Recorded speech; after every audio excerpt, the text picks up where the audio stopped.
Bienvenidos, queridos hermanos y hermanas, a este encuentro con la Santa Palabra de Dios. El Ministerio Cristo María abre su corazón para compartir con gozo, con alegría, este momento de reflexión bíblica. Compartimos en esta jornada la antítesis número 210 y el tema es Jesucristo. Compartimos con la comunidad el Niño Jesús.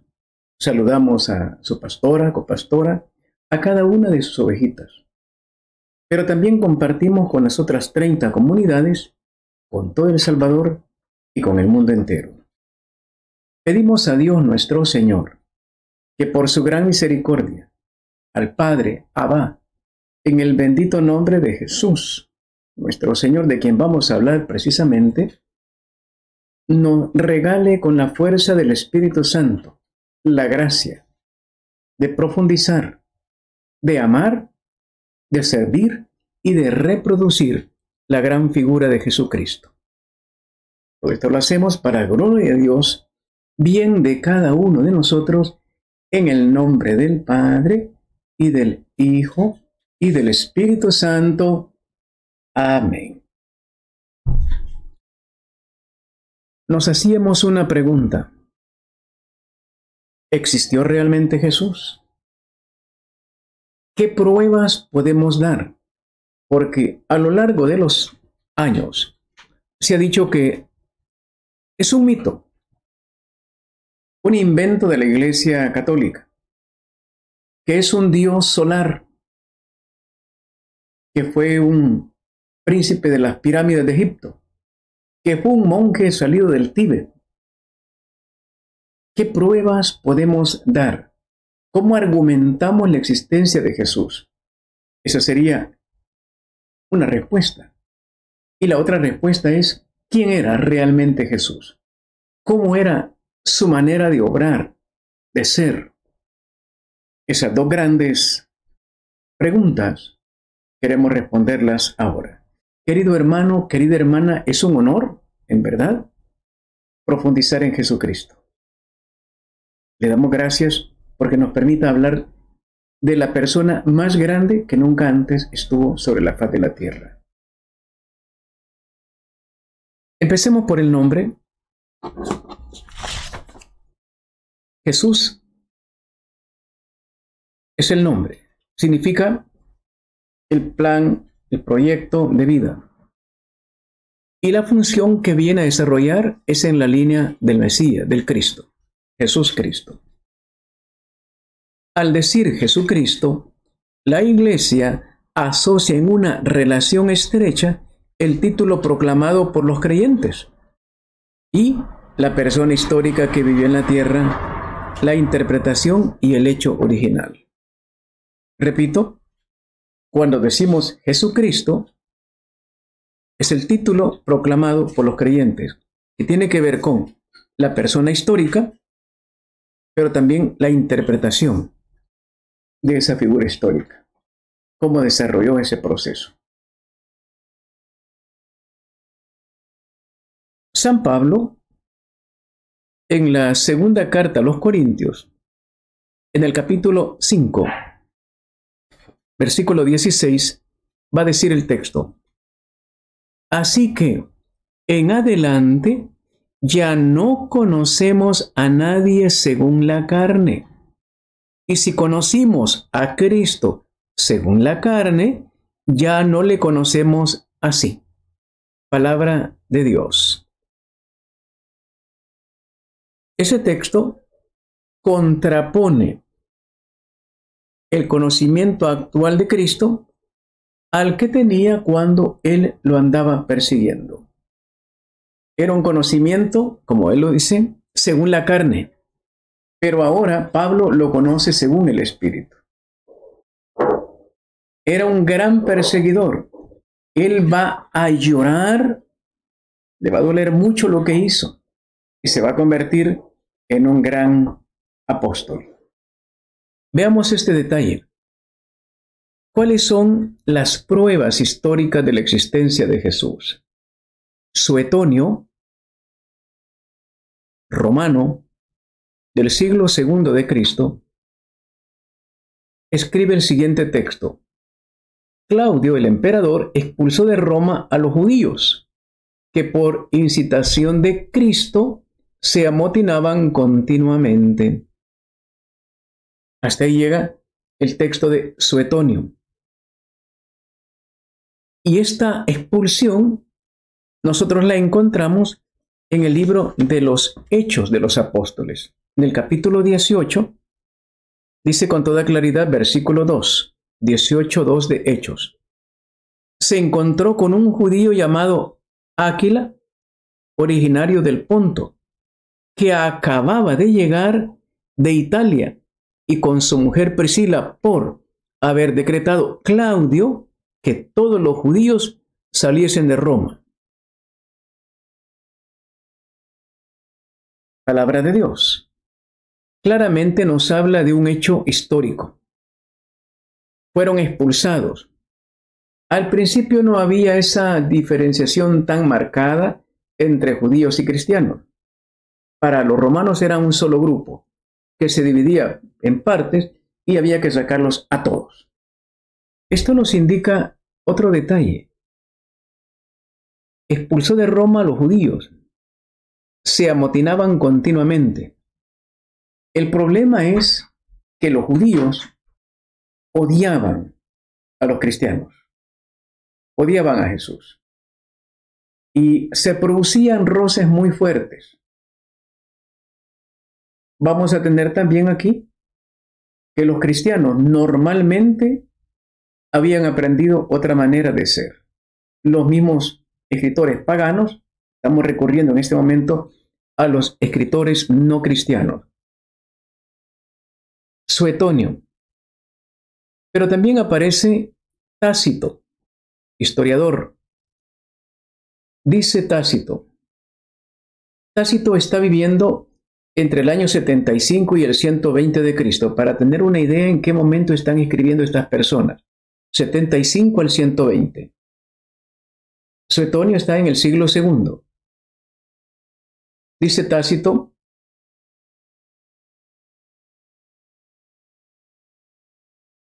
a la narración de los suplicios de cristianos ejecutados por Nerón, le agrega, llevan este nombre de Christianis, de Cristo, que fue mandado a ejecutar con el último suplicio por el procurador Poncio Pilato durante el imperio de Tiberio. Claramente son datos históricos. El último suplicio, lo peor, la cruz, por el procurador Poncio Pilato. Sabemos, esta carta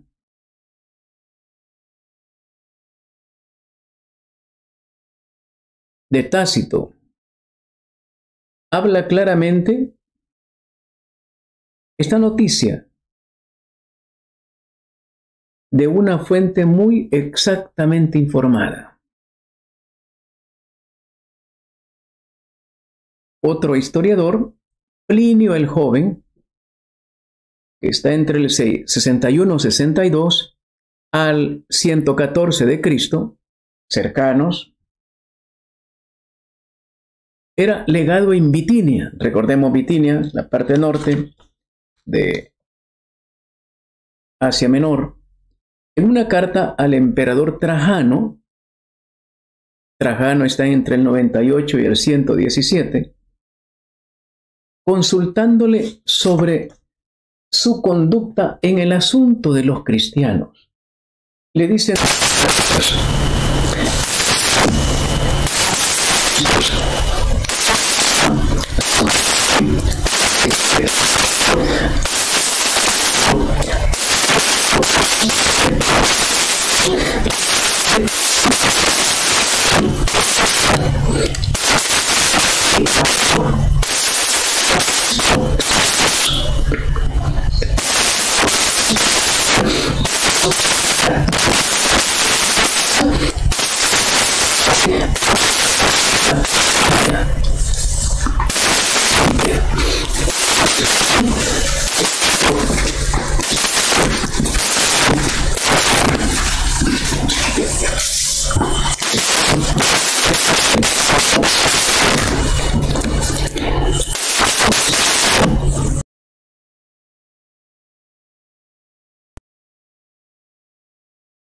Es interesante porque es un judío el que escribe. Por supuesto que los judíos lucharon para no dar a conocer al cristianismo. Estaba decretada la excomunión para quien hablara acerca de. Por lo tanto, hay un silencio sepulcral, pero algunas cosas las conocemos. Flavio Josefo menciona a Juan el Bautista, a Jesús y a Santiago. Y menciona que Anás, el nieto del Anás de la pasión de Jesús, hizo comparecer ante el Sanedrín a unos cuantos, entre ellos a un hombre llamado Santiago, hermano de aquel Jesús que se llamó Cristo. Y como a violador de la ley le hizo apedrear. Ese está en el libro de los Hechos.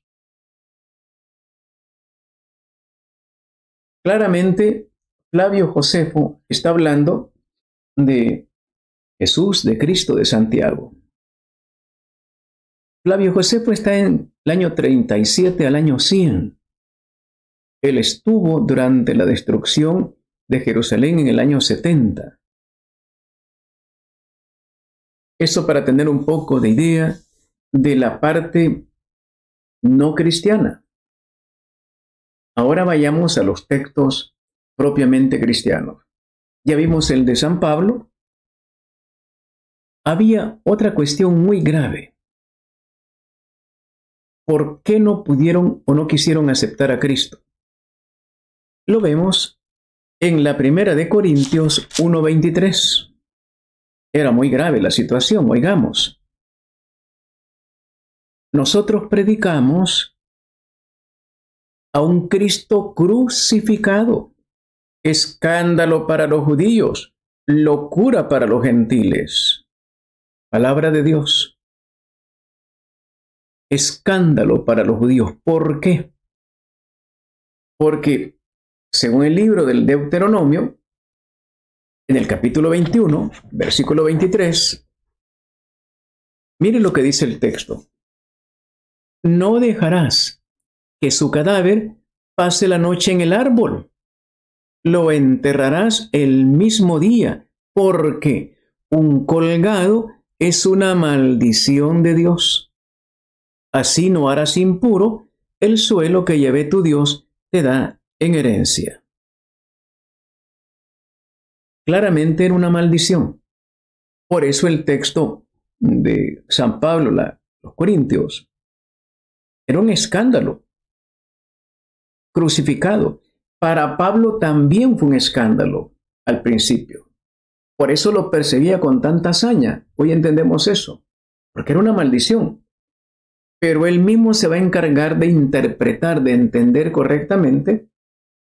En la carta a los Gálatas, lo va a decir con toda claridad, Gálatas 3:13, ¿cómo entiende él? Era una maldición al que tenía un pecado. Lo agarraban a la fuerza y moría diciendo palabrotas. Pero Jesús es lo contrario, no tiene pecado. No lo agarraron, sino que él se ofreció y muere pidiendo perdón por sus atacantes. Quebró totalmente la maldición que había acerca de la cruz. Ese objeto, la cruz, se convierte en objeto de bendición. Porque el Santo de los Santos estuvo ahí y le dio vuelta a la historia. Aquel objeto de maldición ahora se convierte en un objeto de bendición. Predicamos a un Cristo crucificado, escándalo para los judíos. ¿Y por qué los gentiles llamaban que era una locura? ¿Cómo se les ocurre tener a un Dios que ha muerto hecho pedazos en una cruz? Es una locura. Un Dios impotente. ¿Cómo le va a ayudar? ¿Cómo le va a salvar? Locura para los gentiles. El versículo siguiente. Mas para los llamados, lo mismo judíos que griegos, Cristo, fuerza de Dios, sabiduría de Dios. El problema son criterios diferentes. Ya el libro de Isaías va a decir, es que sus pensamientos no son mis pensamientos. Ese es el punto. Ese es el problema. Nos hemos ido formando en una manera de pensar diferente a la de Dios y por eso nos cuesta lograr entender lo de Dios, actuar como Dios. Entonces, ¿cuál es la idea? Volver a pensar como Dios piensa, sintonizar con Dios, quitándonos todo aquello que nos aleja de Dios. Los santos han llegado a ese nivel. En la última etapa, muchos de ellos sintonizaban con Dios. Lo que decían era palabra de Dios. Lo que escribían, lo que actuaban era de Dios. Lograron esa sintonía. Pero eso es en la última etapa. La gran mayoría de nosotros nos equivocamos a cada momento. Tenemos que estarnos corrigiendo. El esfuerzo es llegar a sintonizar para entender la locura de la cruz, la gran sabiduría que hay ahí. Por eso el texto va a decir, la locura divina es más sabia que los hombres, la debilidad divina más fuerte que los hombres. Nos hemos alejado tanto que nos volvimos antónimos, Dios y los hombres. Es el momento de recuperar la cordura divina, que para los hombres es una locura. ¿Cómo Dios va a amar a los malos, a los pecadores? El pueblo de Israel expulsaba a los pecadores. Se alejaron totalmente de Dios. Esto para tener un poquito de idea. Recordemos que San Pablo está en el año 34-36 conociendo a Jesús.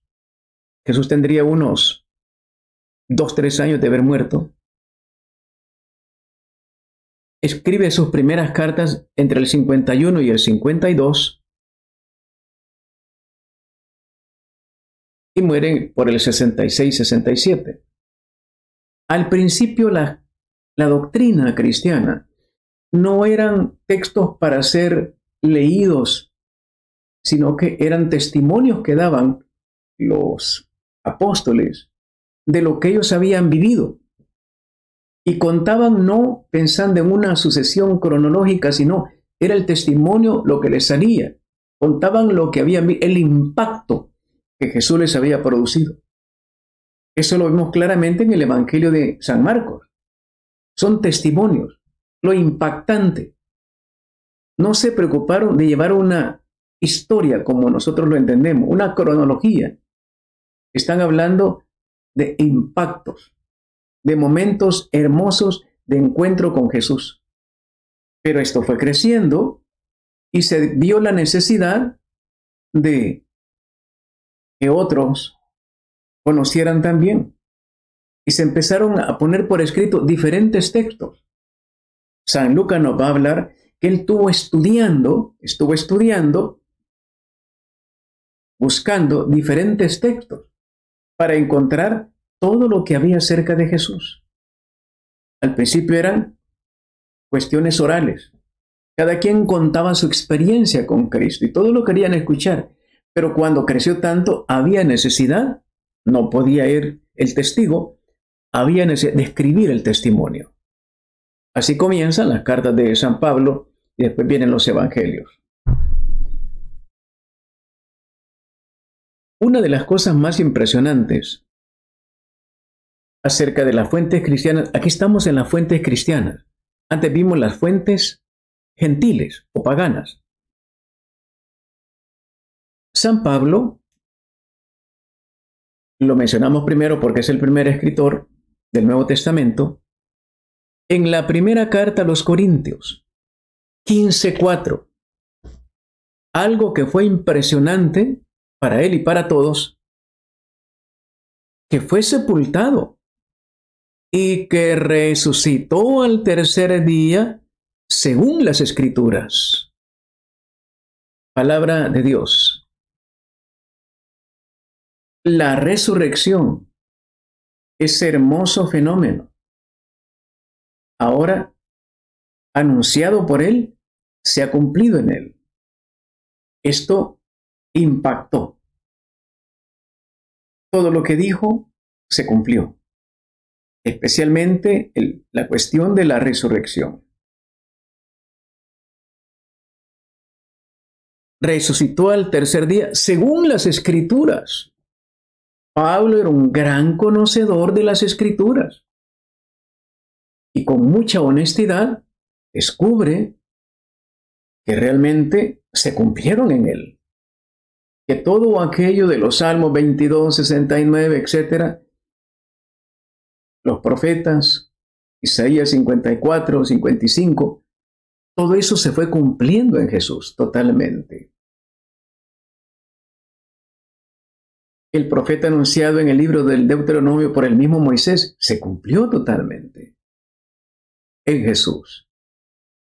A Pablo no le cabe duda por su propio conocimiento que el Mesías Jesús ha cumplido todos los requisitos.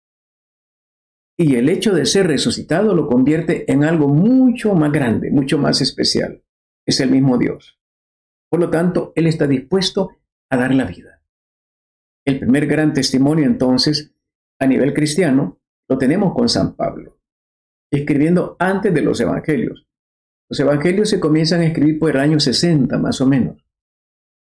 Unos 10 años antes, la carta a los tesalonicenses ha comenzado San Pablo a escribir. Algo que tiene que probar San Pablo es, este Mesías viene en la línea que se esperaba, en la línea de David. Dice la carta a los Romanos en el 1:3, acerca de su hijo, nacido del linaje de David según la carne. Esto impresiona, según la carne. Hay una parte carnal que viene de David, pero hay otra parte espiritual que viene del propio Dios. Lo dice a continuación, constituido hijo de Dios con poder según el Espíritu de santidad por su resurrección entre los muertos. Habla del Padre, habla del Espíritu Santo. En el momento de la resurrección se completan todas las profecías y se declara auténticamente este hombre no era un simple hombre, es Dios. Es el Hijo de Dios con mayúscula, según el Espíritu de santidad, totalmente santo. El concepto que se tenía ya con toda claridad en el momento de San Pablo, totalmente santo, del linaje de David. Pero algo más lo va a explicar siempre San Pablo en la carta a los Filipenses, capítulo 2, versículo 8 de la carta a los Filipenses. El cántico que Pablo recoge y lo pone en su texto. Se rebajó a sí mismo, haciéndose obediente hasta la muerte, y una muerte de cruz. Recordemos, la cruz era el suplicio de los malhechores. Pablo subraya el valor ejemplar de esta muerte. Se rebajó. Nadie llega a ser cristiano auténtico si no se rebaja a sí mismo, si no se desprende de sí mismo, de su ego. Se rebajó a sí mismo, haciéndose obediente. La persona obediente tiene que desprenderse de su ego. Una persona que tiene mucho ego nunca llegará a ser obediente y nunca llegará a parecerse a Jesucristo. Él vino para eso. Aquí encontramos la manera de ser cristianos. Se rebajó a sí mismo, haciéndose obediente hasta la muerte, y una muerte de cruz. ¿Obediente a quién? Al Padre. Y Jesús va a subrayar, yo siempre fui obediente a mis padres, a los verdugos, pero en primer lugar a mi Padre. una vida de obediencia impresionante. La pregunta sería, ¿y nosotros estamos en esa obediencia? Una muerte de cruz, como dice el escritor pagano, la peor de las muertes.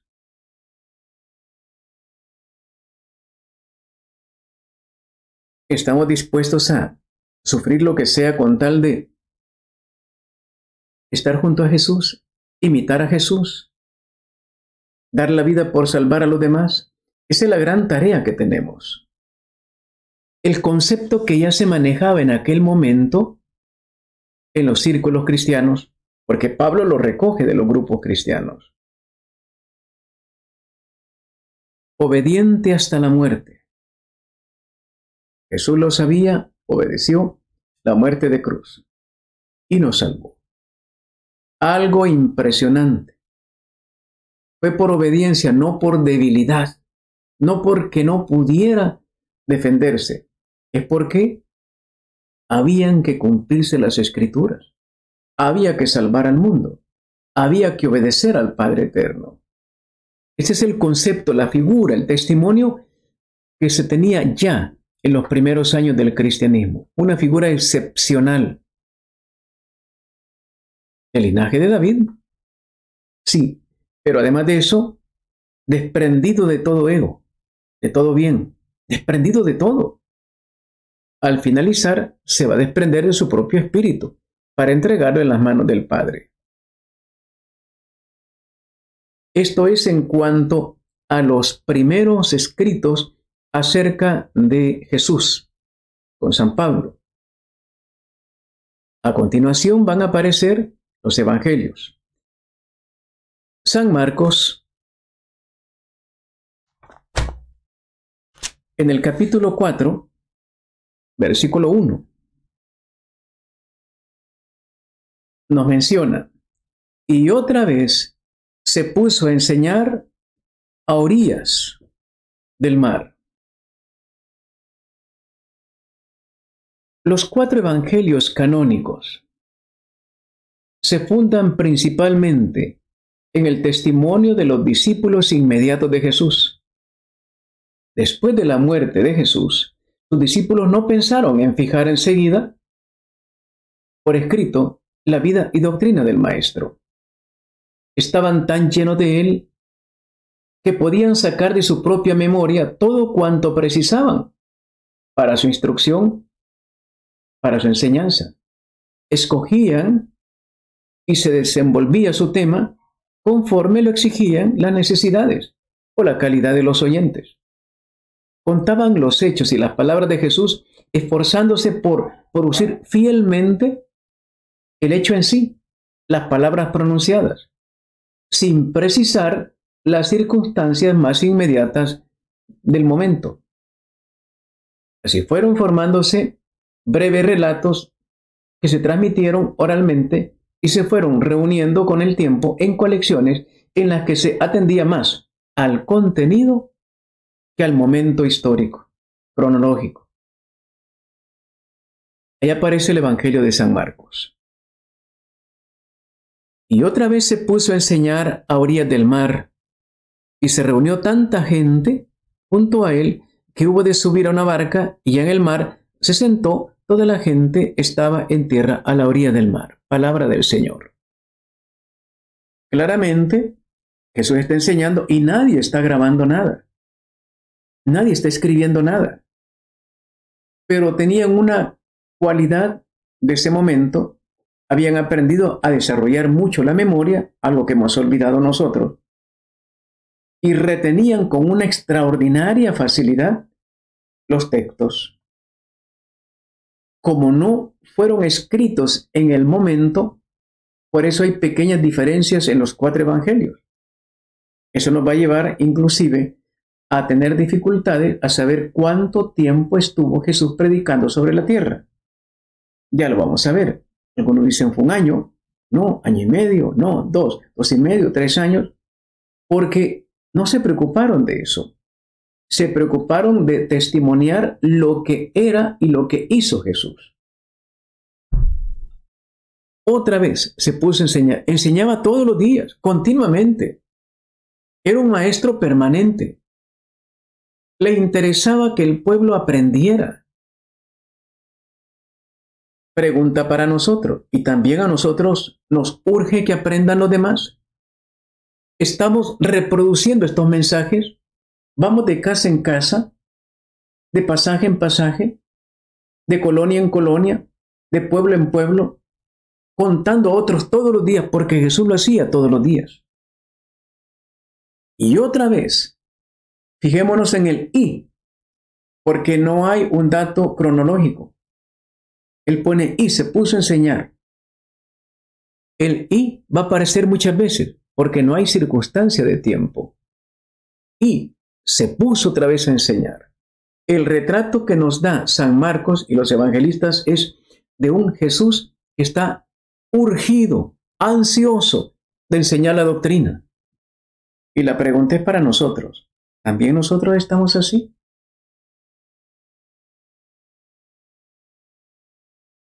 ¿Cómo se fueron formando los evangelios? Poco a poco, oral, después por escrito, colecciones, y en un momento en que se juntaron. Más adelante van a aparecer los evangelios apócrifos, tratando de llenar los vacíos que dejaron los evangelios canónicos. Pero no se les toma en cuenta. Son esfuerzos del hombre por llenar de una manera simpática esa laguna, pero no se pueden tomar en cuenta. Son apócrifos. Surgieron después. Eso tendría que verse con el canon. ¿Qué es lo que se determinó para que estos fueran incluidos y para que ellos otros fueran excluidos del canon? Ya muy tarde, hechos no compatibles, no van en la línea del resucitado. Eso para tener un poco en cuenta. Si nos fijamos en San Marcos, va a reunir por secciones. San Mateo lo va a hacer todavía más claro eso. Sección de parábolas, sección de milagros, sección de discursos. Claramente Jesús no lo pronunció así. Pronunció en diferentes momentos según la circunstancia. Pero el escritor sagrado intenta agrupar de alguna manera para que sea un poco más pedagógico.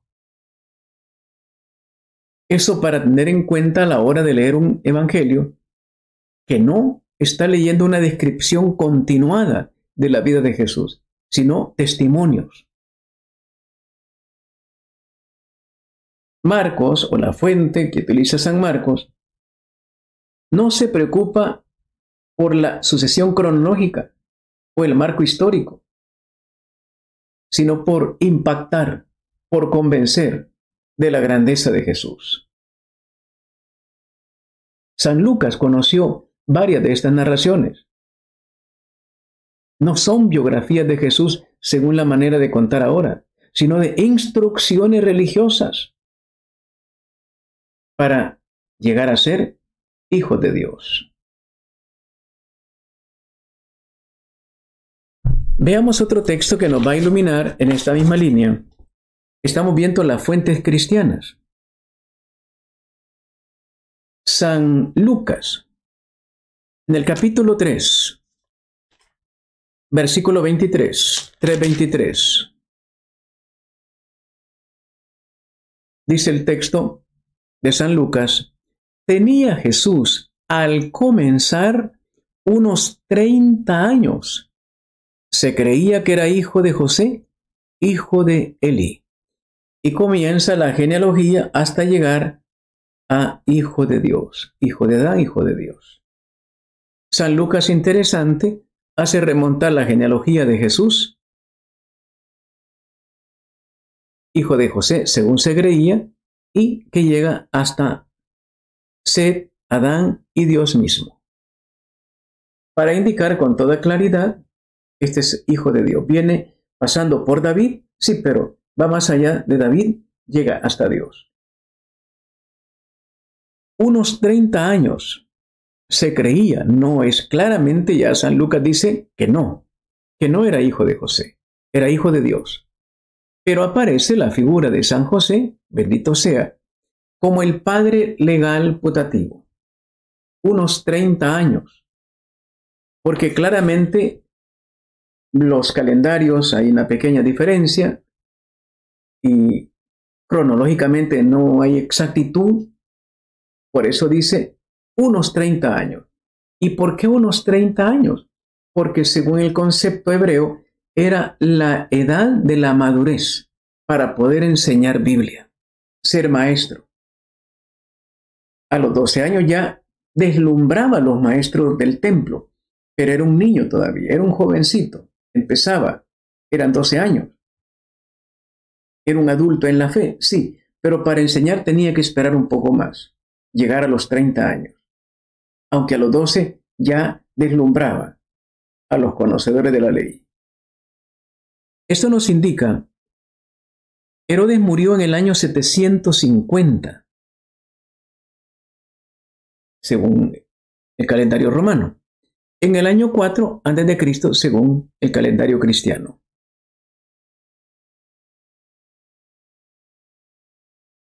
Muere en el año 4 a.C. y por eso Jesús puede regresar a Jerusalén, porque ya está muerto, se lo dice el ángel. Esto nos indica hechos históricos. Estamos tratando de comprobar que Jesús se mueve en un marco histórico bien establecido. Aparece Herodes, aparece el emperador Trajano, Plinio, Flavio Josefo, Tácito, aparece Juan el Bautista. En Lucas 3.1, precisamente, San Lucas 3.1, habla de este detalle, cómo San Lucas se preocupa del marco histórico. En el año 15 del imperio de Tiberio César, siendo Poncio Pilato procurador de Judea, Herodes, tetrarca de Galilea, Filipo, su hermano, tetrarca de Iturea y de Traconítida, y Lisanias, tetrarca de Abilene, mire todos los nombres que menciona, en el pontificado de Anás y de Caifás, fue dirigida la palabra de Dios a Juan, hijo de Zacarías, en el desierto. Palabra del Señor. Con toda claridad hay un marco histórico, está ya donde nos podemos agarrar, argumentar, referir la existencia clara de Jesucristo, en un marco histórico comprobado.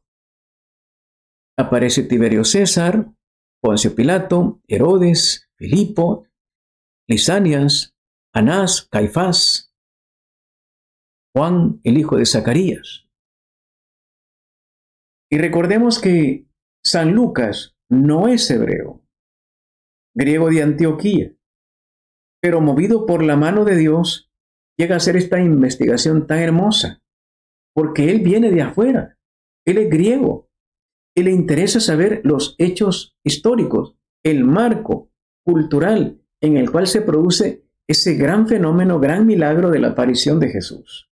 Le interesa, porque él va a argumentar con eso con sus paisanos. El hebreo no le interesa eso, porque está hablando para ellos mismos. Le interesa nada más argumentar que Jesús ha cumplido el Antiguo Testamento. Pero al griego le interesa el marco mundial en el cual aparece Jesucristo. El año 15 del imperio de Tiberio César, con toda claridad. Ahora bien, otro detalle que nos tiene que mover, estamos en los datos de cronología. Tanto Lucas 3.23 como 3.1 es la cronología que podemos encontrar en la Biblia. Hay otro aspecto. En San Juan 20.23. San Juan 2.23. Va a mencionar 3 veces la Pascua. Los sinópticos mencionan una Pascua. Daría la impresión de que fue un año de vida. Pero San Juan menciona por lo menos 3. Serían 2 años y medio o 3 años, porque son 3 Pascuas. Y las encontramos con toda claridad en el 2.23. Mientras estuvo en Jerusalén, por la fiesta de la Pascua, muchos creyeron en su nombre al ver los signos que realizaba. Palabra del Señor, y lo menciona al principio del Evangelio. Un poquito más adelante lo vamos a encontrar también en el 6:4 de San Juan. Estaba próxima la Pascua, la fiesta de los judíos. Esta es la multiplicación de los panes. Y en otro momento, también ya a la hora de la captura, 13:1 de San Juan, antes de la fiesta de la Pascua, sabiendo Jesús que había llegado su hora de pasar de este mundo al Padre, habiendo amado a los suyos que estaban en el mundo, los amó hasta el extremo. Con toda claridad aparecen 3 Pascuas. Más adelante va a aparecer otra en los textos de milagros. Pero esto más o menos, recuerden que las fiestas de los judíos eran movibles, no eran fiestas fijas, eran lunares, de acuerdo al ritmo lunar. Murió el 7 de abril del año 30. Esto de la multiplicación de los panes tiene que ver con la hierba. Se recuerdan que recostado sobre la hierba. Y la hierba es en el momento de la primavera. Y la primavera está ahí por el mes de abril, más o menos en abril, junio, depende de las zonas altas o bajas, está más o menos en esa época. Por lo tanto, cuando está pasando eso, está en ese tiempo. Pilato va a aparecer y desaparecer en el año 36. Entonces, tenemos claramente Jesús aproximadamente estuvo 3 años, de acuerdo a las 3 Pascuas. Lo tenemos ubicado de acuerdo a los textos bíblicos. Esto no contradice a los sinópticos, simplemente aclara. Porque Juan, que está escribiendo en el año 100, se preocupa de organizar un poco más la historia, la cronología. Se da cuenta de los vacíos que hay. Se preocupa de organizar de esa manera. En cambio, los otros evangelios están escribiendo de una manera testimonial. Y por eso no ubican mucho, no precisan cuántas Pascuas sufrió o disfrutó el Señor. Otro aspecto que nos tiene que llamar la atención es a la hora en que fue condenado el Señor Jesús. Siempre estamos en la cronología. En San Juan 19:14, vamos a encontrar ese detalle. Era el día de la preparación de la Pascua, hacia el mediodía. Dice Pilato a los judíos: aquí tienen a su rey. Palabra del Señor. Hacia el mediodía. Si nosotros revisamos un poquito a San Marcos, dice que fue a la hora de tercia. El problema es cómo contaba cada quien la hora. Aquí ya está traducido. Hacia el mediodía. Recuerden que los tiempos no eran muy precisos como ahora, por segundos nos contamos ahora. Se contaba por espacios de tiempo. De las 9 a las 12, contaban una hora. De las 12 a las 3, de las 3 a las 6, y todo lo que estaba era dentro de ese esquema. Que eran las 4. Lo contaban como parte de ese esquema de 3 horas. Entonces, hacia el mediodía, esto nos indica, hay una cronología bastante exacta. Fue condenado a la hora sexta. Sexta, el mediodía. Sexta, la tercia era a las 9 de la mañana, pero San Marcos está pensando, como la hora tercia comenzaba a las 9, pero se prolongaba hasta las 12. Entonces coinciden los dos. San Juan es más preciso, era la hora sexta. Terminando la hora tercia, llegaba hasta la hora del mediodía.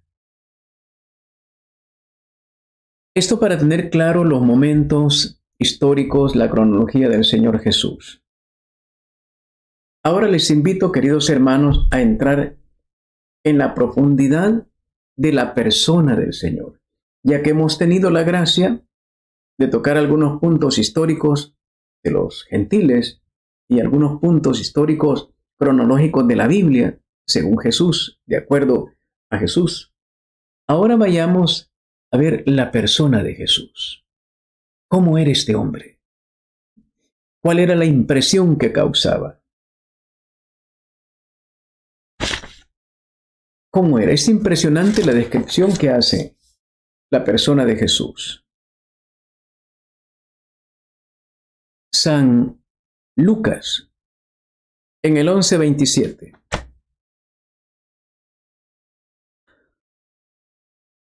Estaba él diciendo estas cosas cuando alzó la voz una mujer de entre la gente y dijo: dichoso el seno que te llevó y los pechos que te criaron. Palabra del Señor. Y aquí vemos la personalidad de Jesús. Pero él dijo: dichosos más bien los que oyen la palabra de Dios y la guardan. Palabra del Señor. Aquí vamos encontrando en esta manera cómo Jesús era muy ordenado, muy correcto, con una gran firmeza en la doctrina, con un desprendimiento de los vínculos carnales. Hagamos un repaso, un viaje hacia el interior de la personalidad hermosa de Jesús. Los evangelios no describen el exterior de Jesús, pero hubo de ser impresionante y atrayente. Así lo podemos deducir de la impresión que producía en el pueblo y del grito de admiración de la mujer que acabamos de relatar. No solamente se refiere a la excelencia de su carácter. Jesús corrige o rectifica ese grito. El cuerpo de Jesús fue un cuerpo sano, robusto, curtido contra el frío y el calor, el hambre y la sed, hecho a los esfuerzos de largas peregrinaciones, a pie, por los polvorientos caminos de Palestina, la fatiga de una actividad incansable. San Mateo dice 4:23, recorría todos los días las 400 aldeas de Galilea. ¡Qué esfuerzo! ¡Qué ganas le metía a la evangelización! Pregunta, ¿y nosotros? Ya vienen las caravanas, vamos a salir a evangelizar. ¿Nos estamos preparando? ¿Estamos evangelizando ya en nuestros pequeños grupos familiares, de amigos? ¿O vamos a esperar el momento para empezar a evangelizar? Entonces no eres Cristo. Cristo dice con toda claridad, polvorientos caminos de Palestina, no había calles pavimentadas, a pie, lomo de mula, que en ocasiones no le dejaba tiempo ni para comer. Eso lo relata el Evangelio de San Marcos, el capítulo 3, versículo 20, 3:20 de San Marcos. Vuelve a casa, se aglomera otra vez la muchedumbre, de modo que no podía comer. Palabra del Señor. ¿Y qué hacía el Señor cuando veía la cantidad enorme de gente? Dejaba la comida y se iba a atender. Esto nos recuerdan anécdotas como la de Don Bosco. Un día, ya tarde, le dice a mamá Margarita: madre, me duele mucho la cabeza. Y dice mamá Margarita: ¿y cómo no te va a doler si no has comido? ¿Que no he comido? Ahí está el almuerzo y ahí está la cena. Ah, es cierto, no comí, ¿verdad? De tanto trabajo, absorto en el trabajo, se le olvidaba a Don Bosco hasta comer. Claro, el cuerpo se resiente. Pero hay una necesidad de ayudar, una necesidad de apoyar. que se olvidan hasta de comer. Jesucristo a comer iba, tapen la comidita, ya otro rato vamos a atender gente. Un cristiano tiene que estar disponible las 24 horas del día. No le quedaba tiempo ni para comer. Y no le decía a la gente, digan que me esperen, que estoy tomando mis sagrados alimentos, que después los voy a... No, más importante era la gente que la comida. Esto nos debe de impresionar. ¿Y para nosotros? ¿Es así? ¿La gente es más importante? Hay una gran necesidad de ayudar a los demás. La gente está sedienta de la palabra de Dios, del testimonio de vida, y espera que nosotros les ayudemos. No importa que lleguen a tu casa sin cita previa. Atiéndelos como que si hubieran hecho cita, como que si fuera el mismo Cristo que está llegando a tu puerta. Deja lo demás que espere, pero primero es la persona. Impresionante el texto. No le quedaba tiempo ni para comer. En ese cuerpo sano de Jesús habitaba un alma sana que amaba y unía en sí, con un equilibrio maravilloso, rasgos opuestos de carácter. Jesucristo apoya una visión clara, una voluntad férrea, una firmeza inquebrantable. Detengámonos ahí. Una voluntad, una firmeza, una visión clara, voluntad férrea, para obedecer al Padre, llegar hasta la cruz, una voluntad, pase lo que pase, para salvar al mundo, una voluntad férrea, pase lo que pase, una firmeza inquebrantable. Se pudo haber quedado en la golpiza que le dieron en la flagelación o a mitad del Vía Crucis, pero tenía una firmeza de carácter. Tengo que salvar a mis hermanos. No lo hizo por él, lo hizo por ti, lo hizo por mí. Una firmeza inquebrantable. Claro, esto lo tenemos que ver como toda una preparación, los 30 años de preparación. Y Dios espera que hoy tengamos, usted y yo, esta voluntad férrea. No, ya no más pecados, ya no más rebeldías. Espera una firmeza inquebrantable. Lo vamos a alcanzar, vamos a hacer oración, vamos a hacer ayuno. A pesar del cansancio, las enfermedades, las circunstancias, vamos a continuar. Que se oponen, vamos a orar. Una firmeza. Mira, no estés llegando a Jerusalén que te van a matar, tengo que ir. El profeta no puede morir fuera de Jerusalén, tengo que subir. Sé que voy a morir, pero tengo que cumplir las escrituras. Pedro, guarda la espada, si no, ¿cómo se van a cumplir las escrituras? La firmeza inquebrantable. Uno se sorprende de las gracias increíbles de Jesús. La gran pregunta es, ¿y nosotros dónde estamos?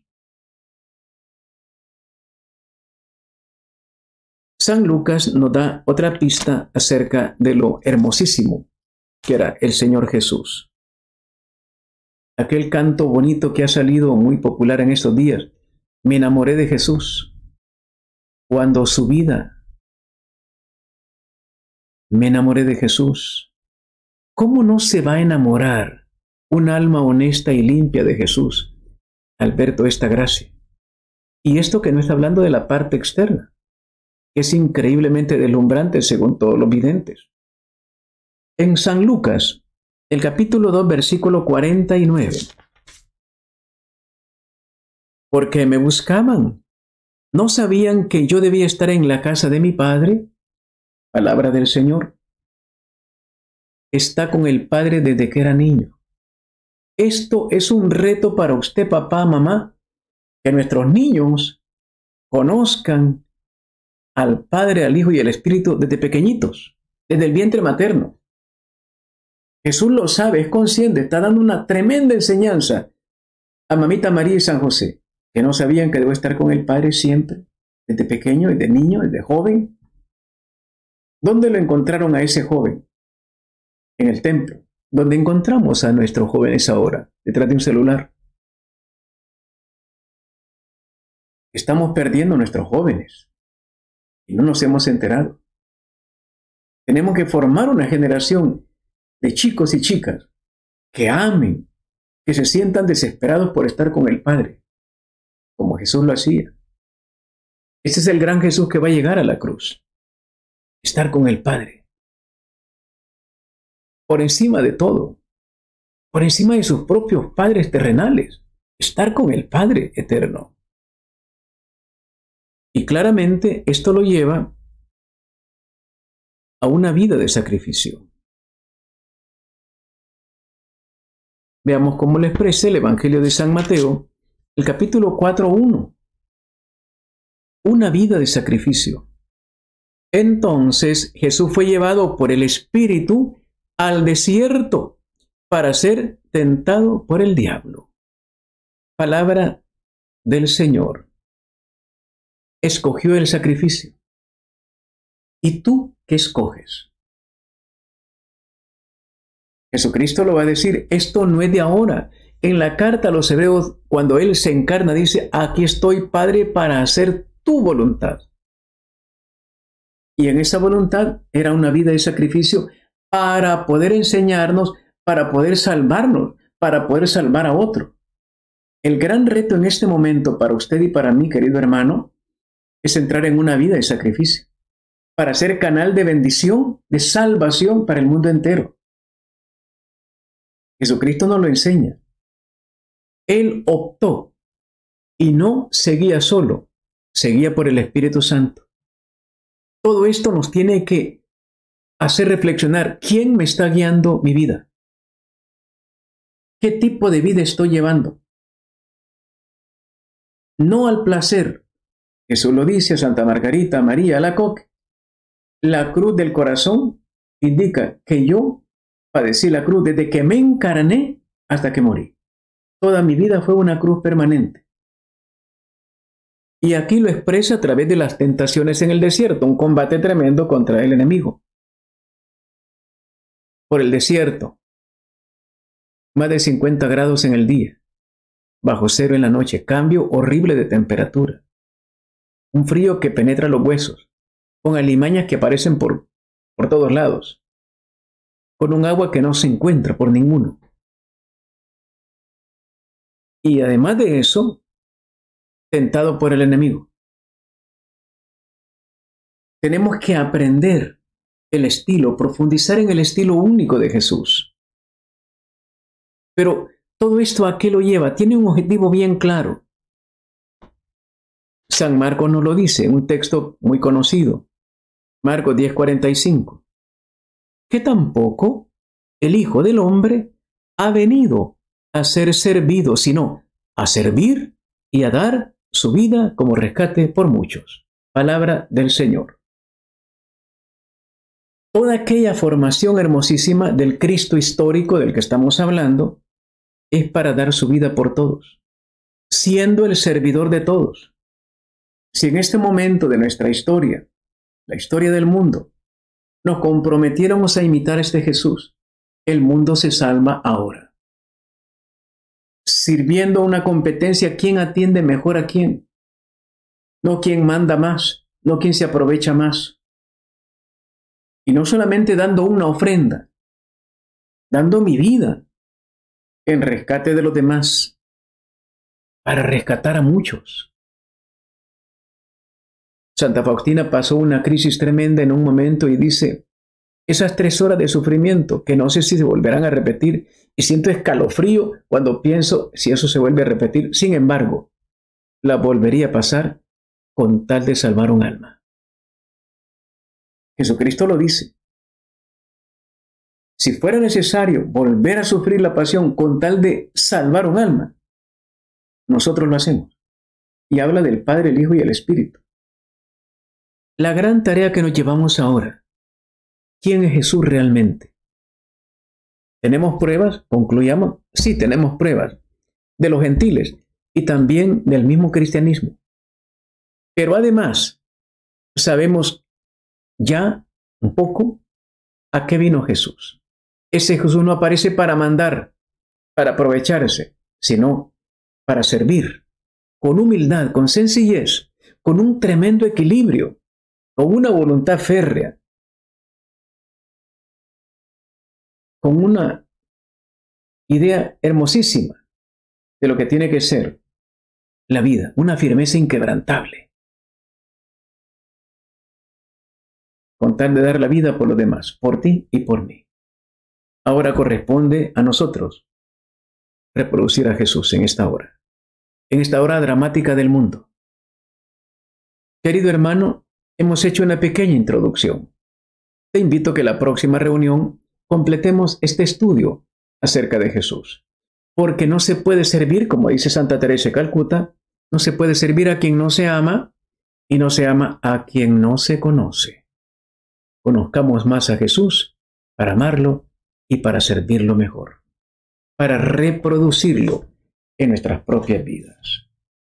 Querido hermano, querida hermana, que el Señor nos conceda la gracia. Padre eterno, Padre bendito, te agradecemos en esta hora la oportunidad que nos concede de estar en tu presencia. Padre Santo, en el nombre de Jesús, Padre bendito, Abba, en el nombre poderoso de Jesús, danos la gracia de reproducir a ese Jesús en nuestra propia vida hoy mismo. Que ya hemos visto, es un hecho histórico, pero con una enormidad de gracia, que por misericordia nosotros hoy venimos a suplicarte a ti, Padre amado, ayúdanos a tener esa voluntad férrea, una firmeza inquebrantable y una visión clara, a partir de ahora, hasta dar la vida por los demás. Que nuestra vida sea un dar la vida por los demás de todos los días, para gloria tuya y bendición de cada uno de nosotros. En el nombre del Padre, y del Hijo, y del Espíritu Santo. Amén. Hasta la próxima para continuar conociendo un poquito más de la grandeza de nuestro Salvador, el Señor Jesucristo. Hasta la próxima, si el Señor lo permite.